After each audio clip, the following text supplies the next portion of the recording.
l'enregistrement, voilà, sur OBS. Donc bonjour à toutes et à tous. Donc on va reprendre ce cours qui était consacré de nouveau aux communications des institutions culturelles, cours magistral.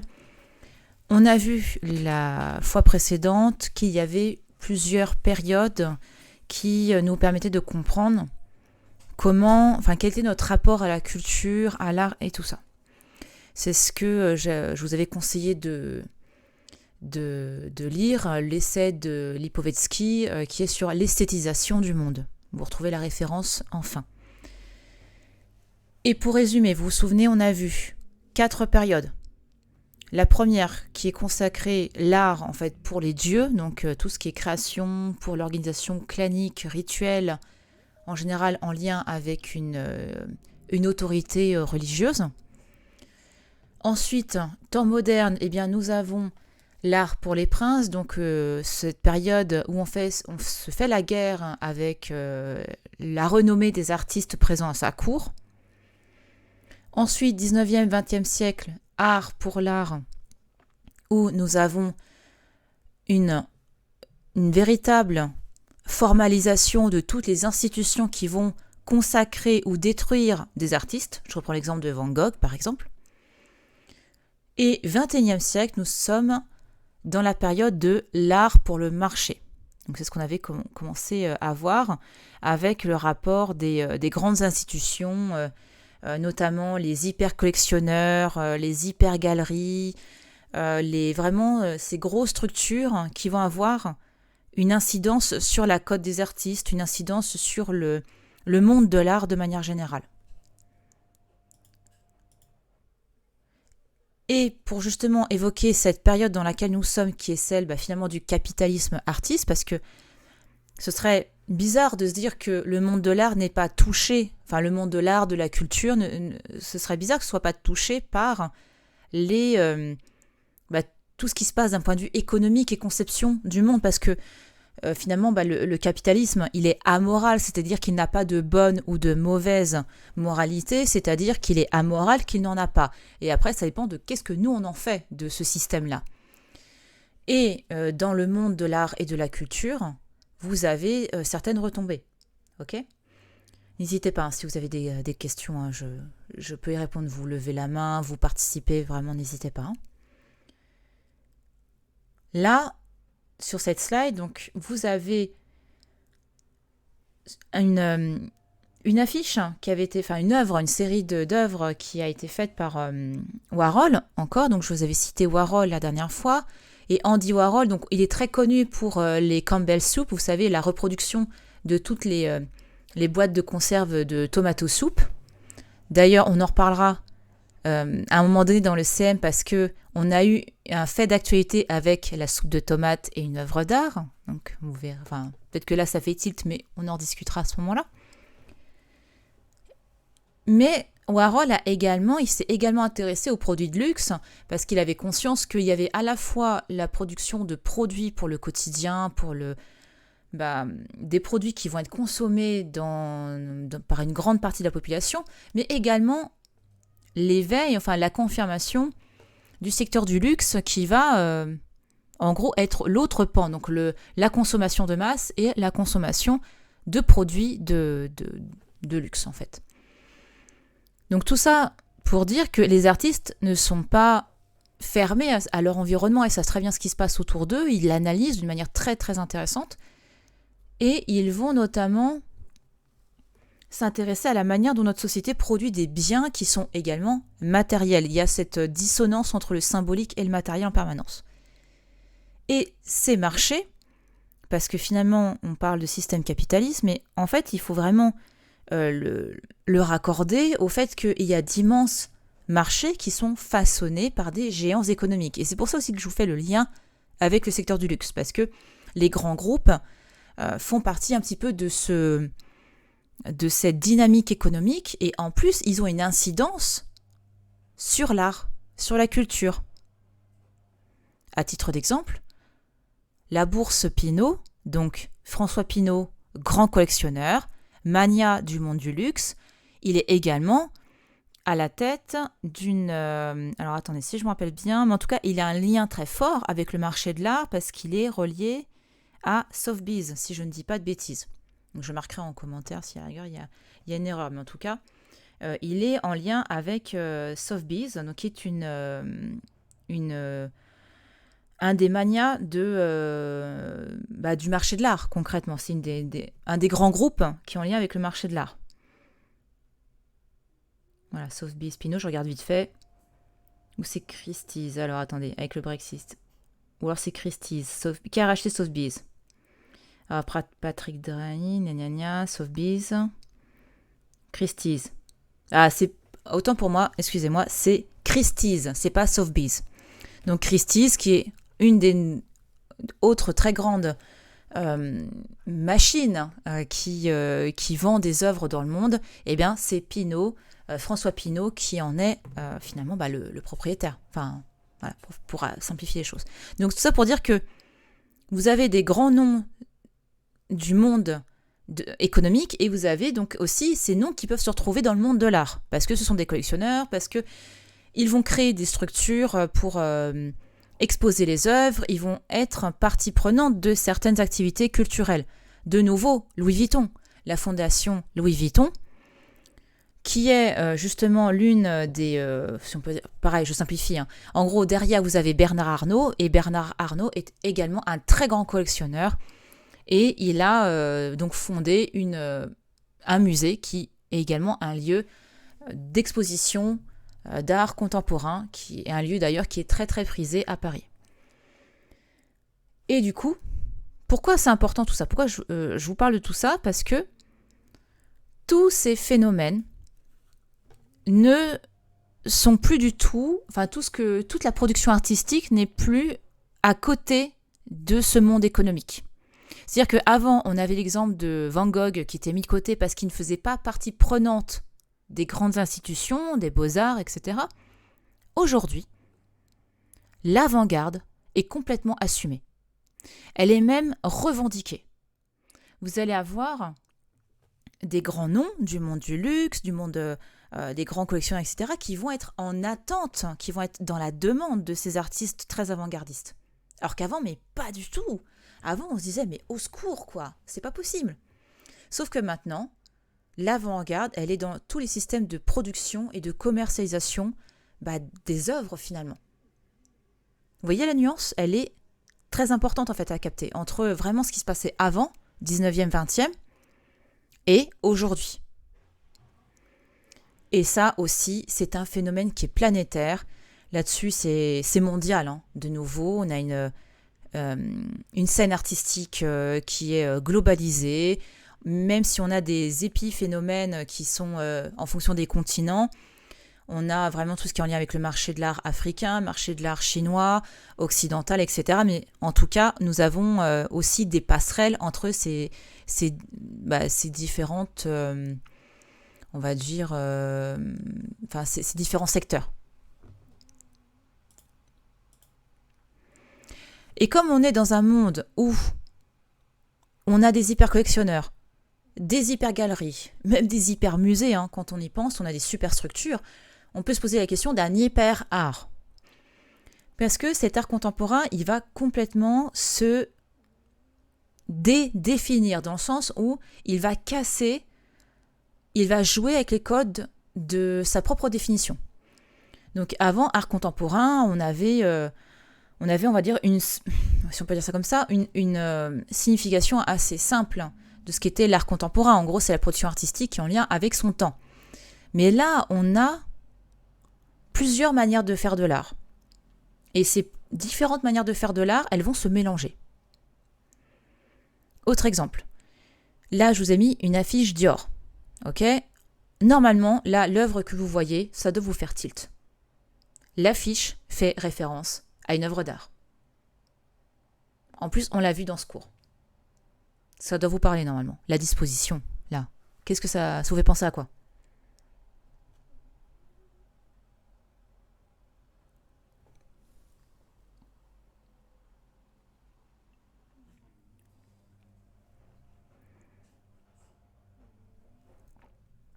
Oui ?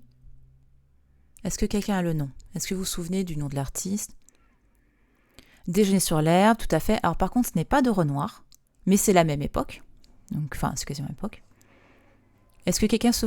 Oui?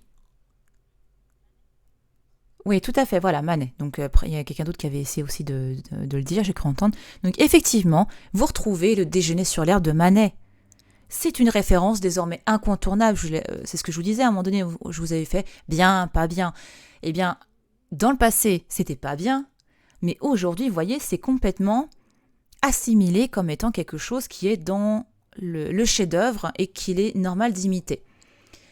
Donc déjà, il y a ça. Et en plus, quand vous regardez les affiches, j'espère que vous avez l'œil pour vous dire à quel point les affiches publicitaires essayent de flirter incroyablement avec l'art.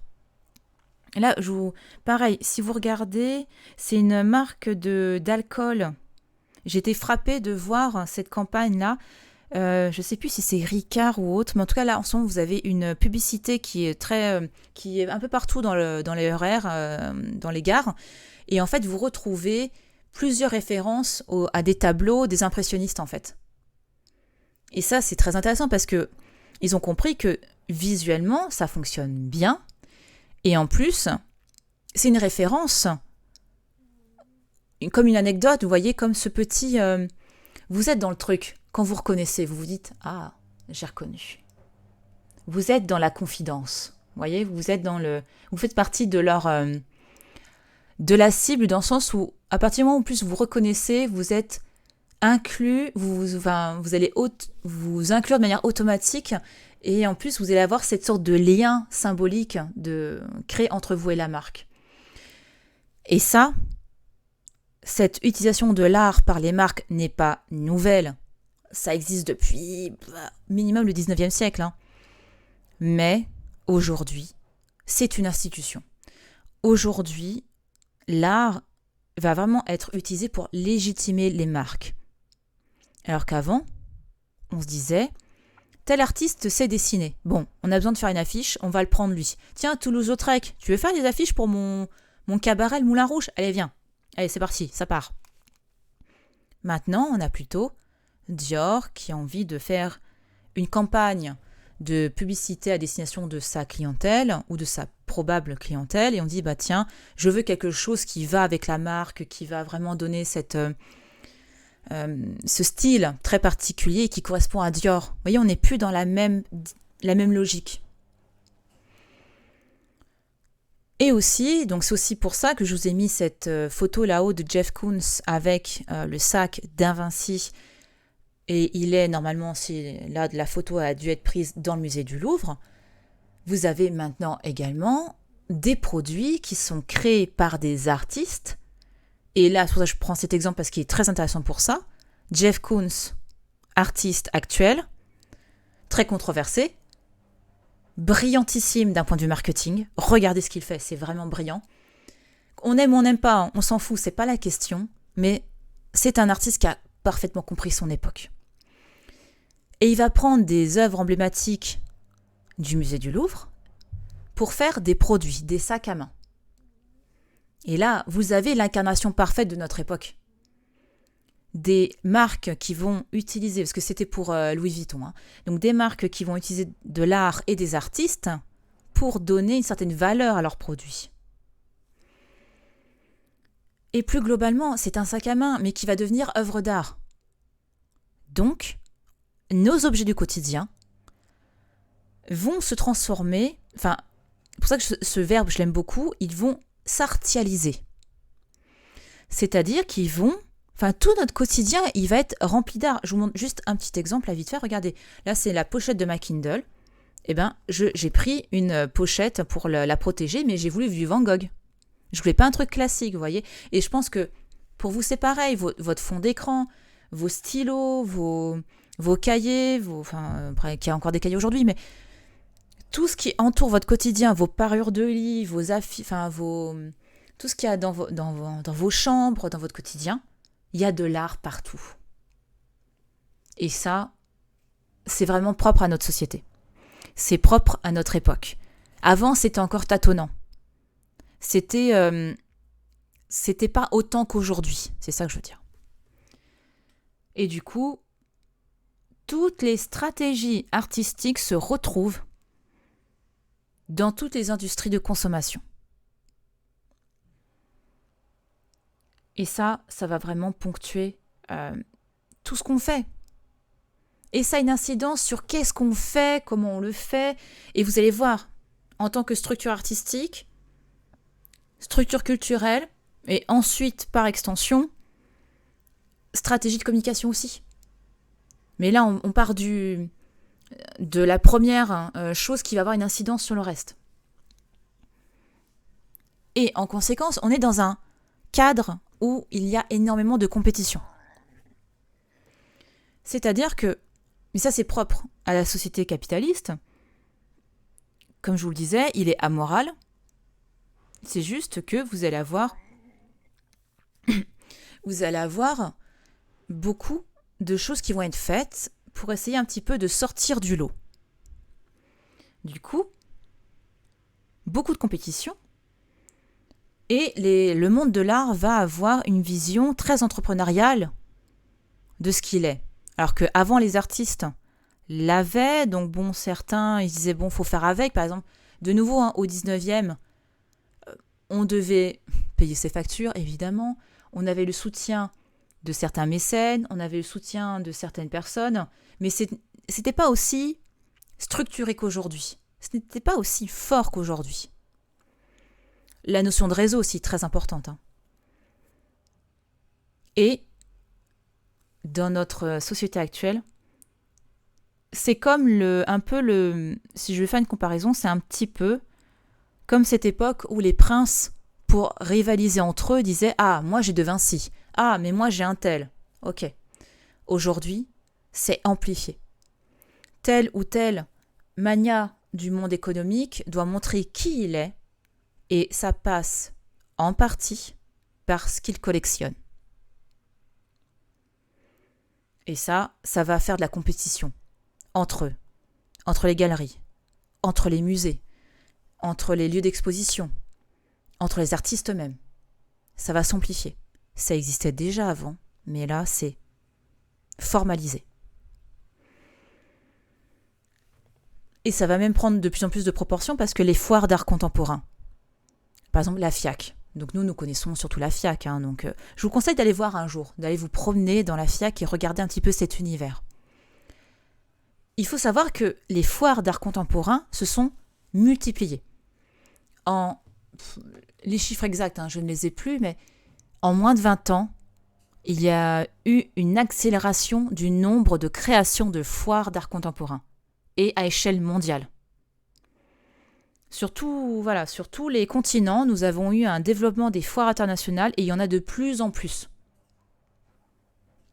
Et il y a de plus en plus de collectionneurs. Là, le crâne que je vous ai mis, que je vous parle un petit peu de cette œuvre, je ne sais pas si vous la connaissez, c'est une œuvre qui a été faite par Damien Hirst. Donc, Damien Hirst, je vous indique dans le chat comment ça s'écrit, avec mon accent à tirer au couteau. Je dis à la française, Damien Hirst. Et du coup, il s'agit d'un modèle de crâne. Donc ce n'est pas un vrai crâne, il a été refait. Les dents, par contre, sont authentiques, si je me rappelle bien. Mais en tout cas, il s'agit d'un crâne avec tout un tas de diamants, de véritables diamants, qui ont été incrustés dedans. C'est une œuvre qui a été vendue aux enchères. Damien Hirst donc, a fait cette œuvre et il l'a mise en vente. Eh bien, lors de la vente, ça a été à l'époque un record. Le chiffre, je n'ai plus, mais en gros, retenez que ça a été une vente très importante. Ça a été un prix incroyable. Eh bien, on a su après que la personne qui avait pu acquérir ce crâne, c'était en fait un consortium dont Damien Hirst était l'un des actionnaires, l'un des propriétaires, je ne sais pas comment on dit, mais en tout cas, il faisait partie des acquéreurs. Et c'est là où vous sentez l'intelligence marketing de l'artiste. Il a créé sa propre cote en faisant ça. Parce que plus l'artiste se vend cher, plus ses œuvres vont être cotées. Donc il participe au truc, vous voyez ? Et ça va vraiment, bon après ça va se savoir, hein, mais sur le coup on s'est dit incroyable, cet artiste, il vaut tant, donc il faut vite acheter du Damien Hirst. Mais il joue avec les règles hein, là-dessus. Hein. C'est pour ça que je vous dis, regardez Jeff Koons et Damien Hirst, qu'on aime ou qu'on n'aime pas, ce sont des profils qui ont parfaitement compris notre monde.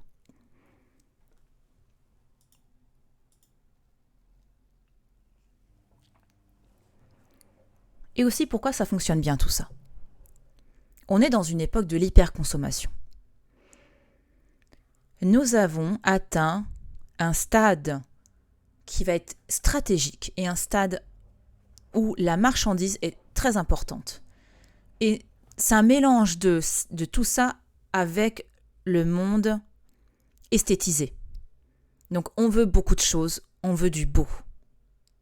On a envie d'en avoir plein les yeux. Et c'est pour ça que vous avez autant de blockbusters. Enfin, c'est pas que pour ça, mais tout ce qui fait partie du monde du spectacle, des divertissements, des choses incroyables, des effets spéciaux, des films, etc., vous allez avoir tout un tas de productions de spectacles, on peut dire comme ça. D'ailleurs, je vous recommande, c'est très cliché, hein, ça comme référence, mais la société du spectacle a été analysée par Guy Debord dans les années 60. Et c'est intéressant de voir quelqu'un de cette époque qui a dit « Attention, nous allons vers ça ». Lisez, regardez Guy Debord. Au pire, vous tapez sur YouTube Guy Debord, vous allez avoir des citations, des références, des études sur lui. C'est très intéressant. Au pire, vous lisez son ouvrage La société du spectacle. C'est vraiment très intéressant. Mais là, je le mets un petit peu à notre sauce par rapport à ce cours-là, mais de dire qu'en fait, nous sommes devenus des consommateurs esthétiques. On a besoin de ça, de beauté. On ne veut pas regarder un film moche. Il faut qu'il nous apporte quelque chose. On a besoin d'un travail de l'image. D'ailleurs, quand vous regardez un film, l'un des boulots les plus importants, c'est celui qui va gérer la photographie. Et dans le cinéma, la photographie, c'est pas celui qui prend les photos sur le tournage, hein, pas du tout. Ça va être celui qui va vraiment penser à la construction de l'image, la lumière, enfin vraiment, qui va donner ce cadre particulier de l'image. Et c'est ça qui va donner parfois une telle beauté dans certains films. Ça va être le travail sur l'image. Et ce qui est fantastique, c'est que ce consommateur esthétique, il est de plus en plus varié. Avant, on ne pensait qu'à un certain type de consommateur. Maintenant, on pense à tout le monde. Et c'est pour ça qu'on a autant de héros, de sujets qui vont toucher à tout type de communauté, au final. Je peux vous garantir qu'il y a quelques années, ça faisait encore gueuler dans les chaumières. Hein. Bon, après, je pense que vous l'avez vu. Hein. Mais il est formidable de se dire qu'aujourd'hui, nous avons des films, même si on n'a pas assez, mais qu'il y a de plus en plus de films avec des personnes qui sont d'une autre couleur que le blanc, quoi, qui jouent des rôles de héros. Mais ça a été long, malheureusement, ça a été super long. Aujourd'hui, on en a de plus en plus. Ça gueule encore, de nouveau, hein, rien que pour... à titre d'exemple, hein, le fait que l'un des James Bond soit un homme noir ou une femme noire, ça a été... bon. Mais en tout cas, ça progresse. Et heureusement, car au bout d'un moment, ça fait partie de notre environnement, et c'est logique, en fait.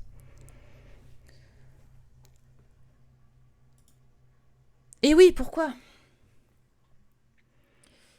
Pourquoi parler aussi de ça, du temps ? Parce que on a besoin de choses belles, on a besoin de choses évidentes, parce qu'on n'a pas de temps à perdre. Cette phrase, j'ai pas le temps, mais tout le monde l'a dit, pour plein de raisons. On n'a jamais le temps. On n'arrive plus à prendre ce temps. Mais c'est pas anodin. Allez, change. Nous n'avons plus le temps. Notre vie, c'est Fast and Furious. C'est la grande problématique de notre époque, avec la solitude. Et ça, d'ailleurs, j'en reparlerai pour la période Covid, parce que ça a été incroyable à ce niveau-là. Le temps aussi, hein. Je vous reparlerai du temps à ce moment-là. Mais en tout cas, le temps est une problématique clé du XXIe siècle. Il faut rentabiliser en permanence ce temps. on a l'impression que tout est déjà obsolète. On a une accélération de cette obsolescence. Et le média qui le prouve avec grande clarté, c'est TikTok. C'est-à-dire que vous le voyez, il y a toutes ces trends, enfin toutes les tendances. Vous avez l'impression qu'au bout de 3 jours, c'est déjà fini en fait. Enfin, et encore 3 jours, des fois je suis gentille, hein, vous avez l'impression des fois c'est jour par jour. Mais vous devez toujours être dans la nouveauté. Il y a vraiment cette notion d'accélération en permanence et cette frénésie de l'efficacité temporelle. Toujours aller au plus vite. Le nombre de bouquins que vous avez sur ça, apprendre en 5 minutes, top chrono, à faire ci. Pareil sur YouTube, je vous apprends en 10 minutes à utiliser tel logiciel. Vous voyez, il y a toujours ce rapport au temps, comme si ce temps était une denrée précieuse, et il l'est. Le temps est une denrée précieuse, et on doit maintenant jongler avec ça. On doit essayer de faire en sorte d'économiser ce temps. Donc c'est pour ça que la culture est aussi touchée par ça. Vous devez, quand vous êtes dans la culture, il faut faire gagner du temps aux gens.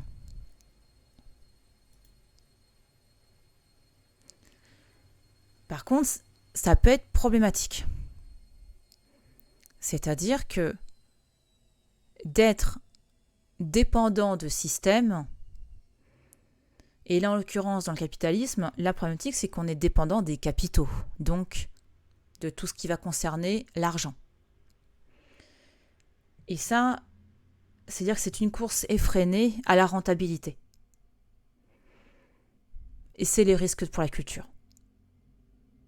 La culture peut être complètement ravagée par ça.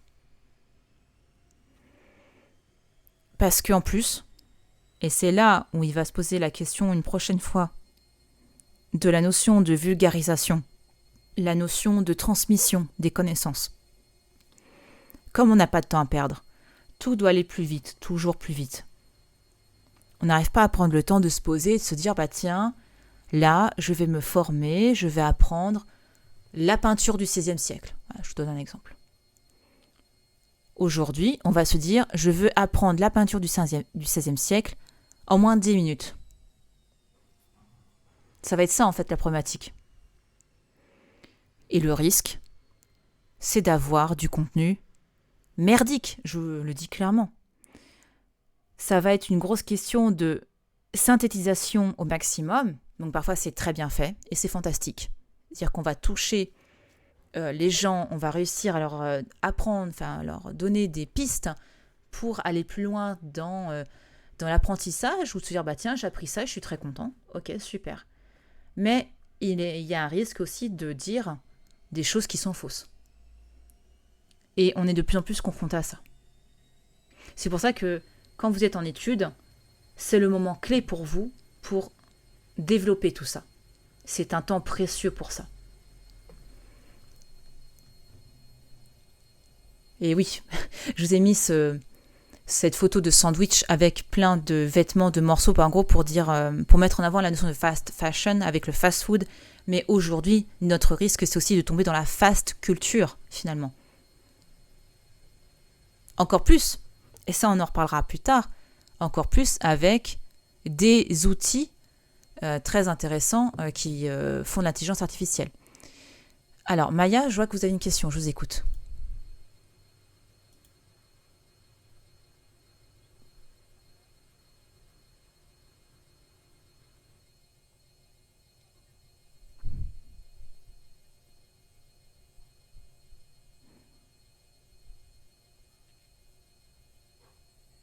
Alors tout à fait, donc effectivement, il y a une sorte de paradoxe entre le fait que nous soyons tous poussés à faire des études de plus en plus longues. Effectivement, avant on privilégiait les études courtes, maintenant le minimum pour tout le monde, on a l'impression que c'est le bac plus 5. Et vous avez raison, parce qu'il y a cette notion, on nous pousse à faire des études longues, à nous spécialiser, et en même temps, il y a effectivement cette notion d'apprendre vite. Et en même temps, ça semble à la base incohérent, mais en fait non, parce que vous allez voir que comme il y a une accélération, en fait on veut que vous en appreniez toujours plus. Vous voyez le truc, en gros, la spécialisation, elle est sur un domaine, mais on va vous demander d'aller de plus en plus en profondeur sur un sujet et de vous former à côté sur tout ce qui va être périphérique à ces sujets. C'est-à-dire qu'avant, nous avions des masters plus généraux, par exemple, master communication, vous voyez, je prends l'exemple, un master général de communication. Maintenant, vous allez avoir master communication numérique, master ci, master ça, parce qu'en fait, il va y avoir une spécialisation dans chaque discipline avec une multitude de compétences à avoir en plus. Je ne sais pas si je suis très claire là-dessus. Ok. C'est comme lorsque vous devez rédiger des masters ou des thèses. Quand on faisait des thèses et des masters dans les années 60, on n'avait même pas d'ordinateur, on faisait tout à la machine à écrire. On avait moins d'accès à des données. Aujourd'hui, quand on fait un master et une thèse, on a la base, c'est d'écrire à l'ordinateur et de faire de plus en plus de recherches. C'est-à-dire que les sujets sont de plus en plus spécialisés, mais on va vous demander d'avoir encore plus de choses à mettre dans votre travail, et ça va impliquer parfois de devoir aller plus vite et donc de gagner du temps pour agglomérer le plus d'infos possible. Et voilà, c'est l'une des problématiques de la spécialisation. C'est le fait que, effectivement, on doit se spécialiser, mais on doit avoir de plus en plus d'infos globales que l'on doit parfois synthétiser au maximum.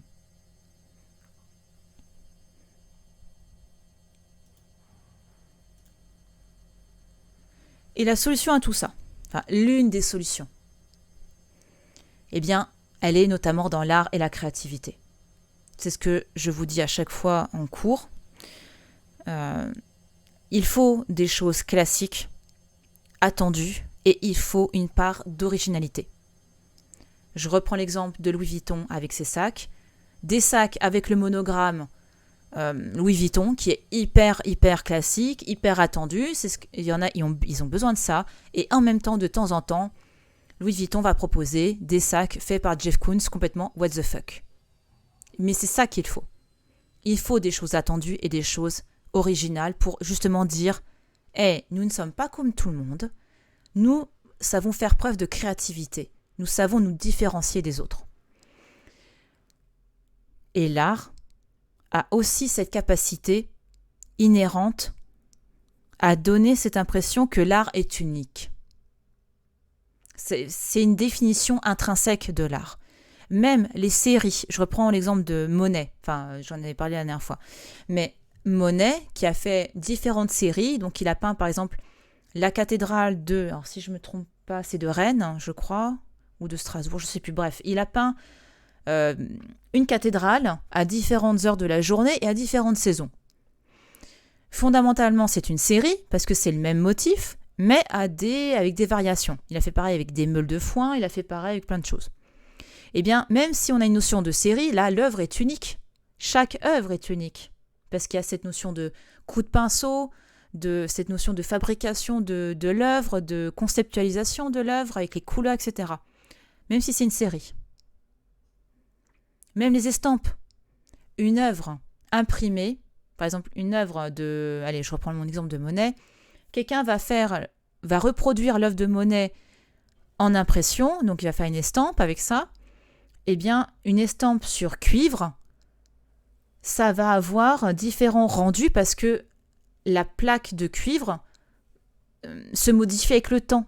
Et en plus, avec l'encre, on a différents types de contenus, on a différents types de contenus d'encre. C'est-à-dire que deux estampes ne sont pas pareilles. C'est le même motif, mais il n'y a pas la même concentration d'encre. Il n'y a pas la même manière d'appuyer. Vous voyez, chaque production est unique. Et c'est ça qu'on veut retrouver quand on intègre de l'art dans tout élément, dans toute production du quotidien, dans les marques, etc. L'art va amener cette rareté, ce qui va être collectionné, ce qui va donner de la créativité aussi. Et aussi, et surtout, l'art, ça permet de rendre les choses pérennes. L'art, c'est une inscription dans le temps. Et ça, c'est important pour les marques. C'est important pour le monde de la culture. Parce qu'il y a une notion d'éternité.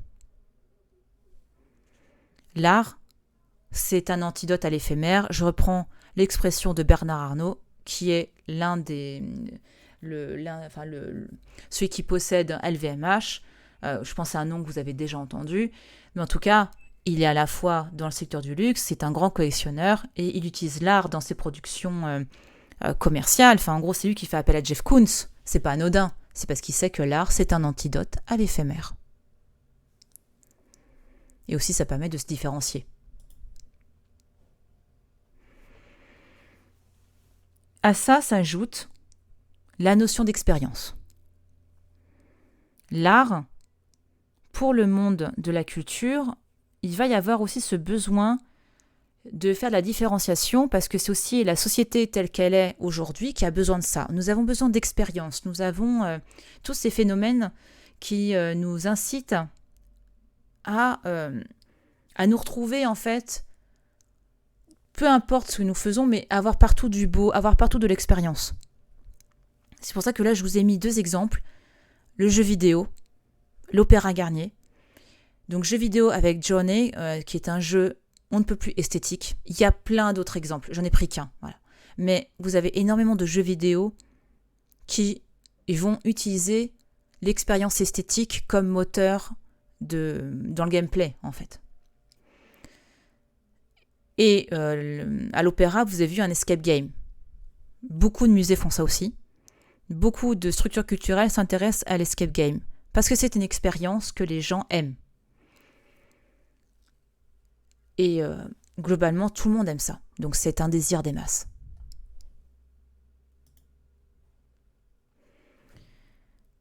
Les apports de ça, eh bien, ça participe à la création de récits. Ça participe à la réalisation de discours, d'histoires, d'émotions. Tout ça, les plaisirs, les rêves, c'est ce qu'on appelle la valeur expérientielle. C'est une valeur fondamentale dans le monde du luxe et qu'on retrouve également dans le monde de la culture. Quelle va être l'expérience vécue par le public? Et ça, c'est l'apport de l'art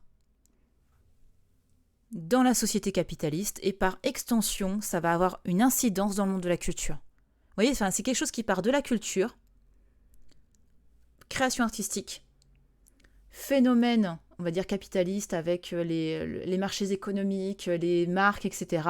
Et hop, ça retouche le monde de la culture. C'est une sorte de cercle complet. Parce que vous avez vraiment l'art qui va être intégré dans tous les biens de consommation. Là, c'est pour ça que j'ai accentué là sur Lego, à gauche. Les 2 images, c'est Lego.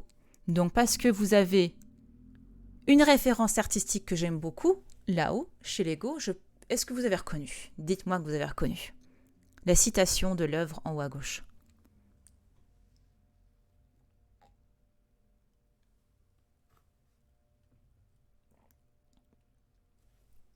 Oui, bravo. C'est ce petit détail, effectivement, Adam qui tend la main vers Dieu. Et ça, c'est génial. Parce qu'en plus, on a le double discours. L'enfant, qui a un petit peu la place de Dieu, parce qu'il est la place, il y a la hiérarchie. C'est l'enfant qui possède les jouets, qui joue avec, qui s'amuse avec. Et le Lego, qui est la création. Et ça va... Voilà, c'est montrer comment un enfant joue avec Lego, la notion de créativité, je trouve que c'est vraiment très très bien foutu cette pub-là. Et en dessous, je trouve aussi c'est adorable parce que vous êtes dans un parc là à Bucarest, des statues de grands hommes ont été volées et Lego a proposé de refaire les bustes en Lego en attendant de les retrouver. Et le truc qui est chouette, c'est que les gens apprécient. Donc, on n'a pas retrouvé les bustes, mais c'est dire, tiens, ça fait super, donc on laisse comme ça. Ok. Et du coup, cette créativité de la part de Lego est devenue une nouvelle production artistique. Alors qu'à la base, c'est une entreprise, vous voyez, là, je vous comprenais que c'est que les marques utilisent l'art et elles vont aussi incorporer l'art dans leur discours, l'art dans leur pratique, dans dans leur message de manière générale, et là, dans leurs actions. Et aussi parce que ça touche un phénomène grand qui est de dire que l'art est pour tout le monde. Ça correspond aux valeurs et aux enjeux de la culture aujourd'hui, mais ça a touché aussi, par extension, le monde des entreprises qui souhaitent, bon pas toutes, mais un certain nombre d'entre elles souhaitent répandre cette notion de beauté et d'art dans le quotidien. Et c'est dans leur mission de passer ça par leurs produits. Et aussi, on part du principe que le beau, ces productions artistiques, n'impliquent pas forcément de grandes connaissances culturelles. Si vous reconnaissez, tant mieux, mais sinon, c'est pas grave. Alors du coup, ça peut être le coup de flip pour les artistes parce que comme l'avant-garde est complètement intégrée dans ce système, eh bien, ils se posent un peu la question de comment se différencier les uns des autres. Vous voyez, il va y avoir une sorte de surenchère en permanence. Il y a des artistes qui vont dire « Ah bah attends, moi je vais faire ça. Ah bah moi je vais faire ça. Ah bah voilà. » Vous voyez, ça va être l'escalade en fait. Et ça, c'est du côté des artistes. Donc, en plus, il faut savoir réseauter, il faut être dans la mondanité, enfin, parfois plus que la création, vous voyez. Enfin, on va avoir un temps pour la création, on va avoir un temps pour le réseautage. Donc, on a ça, on se pose la question, comment on fait ? Et eux, ça va foutre une sorte de pression entre eux sur le fait, qui sera le plus créatif ? Il faut de nouveau escalade, voilà. Et du côté des institutions culturelles, du côté des entreprises, du côté du citoyen lambda, on va dire ça comme ça, il y a une sacrée crainte. Il y a la crainte de louper le prochain Van Gogh. Parce que on s'est rendu compte que le Van Gogh, on l'avait laissé moisir, être dans une situation on ne peut plus délétère, on ne peut plus appauvrie, en gros, on a le sentiment de l'avoir laissé tomber. Et du coup, on a peur de louper le prochain génie, le prochain Van Gogh. Du coup, on a ce phénomène qui s'appelle le FOMO. C'est le Fear of Missing Out. La peur de louper, la peur de louper quelque chose. C'est un concept qui est très présent dans le marketing. C'est vraiment... on appréhende de passer à côté de quelque chose. Et ça va avoir une incidence sur les entreprises, les grands collectionneurs qui vont essayer de collectionner à tout va. Et même certaines structures culturelles, notamment les musées d'art contemporain, les FRAC, donc les fonds régionaux, les fonds régionaux d'art contemporain, si on parle d'un FRAC, donc le fonds régional d'art contemporain des différentes régions, eux, ils vont essayer d'acheter un maximum d'artistes contemporains parce qu'ils ont peur de louper le prochain Van Gogh, le Van Gogh de notre siècle. Donc, on essaie d'acheter à foison toutes ces œuvres-là. Et ça va impliquer évidemment des tensions financières. Là-dessus, que ce soit clair, on sent que il y a un vaste flou aussi sur certains artistes qui clairement ont les bons noms, ont le réseau qu'il faut, et du coup, on a quand même, sans aucun doute, loupé le prochain Van Gogh, parce que sans réseau, on n'est rien. Encore plus dans ce siècle. Et ça va aussi avoir une incidence un artiste, à partir du moment où il est dans le bon mood, il est dans le bon réseau, il peut faire tout ce qu'il veut, il aura l'argent. Voilà, pour ça, je me suis permis de faire ce gif que j'aime beaucoup, qui en même temps montre un petit peu ce monde-là. Et pour conclure, on peut se poser la question, à quel prix ? À quel prix ce système capitaliste est compatible avec une vie artistique, avec une vie esthétique. C'est-à-dire qu'on a énormément d'opportunités, on a beaucoup de choses qui sont fantastiques pour la culture, mais à quel prix ? Est-ce que ça vaut le coup ? On a énormément d'images, énormément de productions artistiques, et on a beaucoup de rivalités. Mais en tout cas, ce qu'il faut retenir, et je finirai sur ça, nous sommes dans un marché de la sensibilité. C'est-à-dire que vous avez des œuvres qui doivent procurer du plaisir, de l'émotion. Et c'est des œuvres qui doivent séduire, qui doivent plaire, qui doivent vraiment faire tout ça. Et c'est ça qui va faire la différence à l'heure actuelle. Est-ce que vous avez des questions ?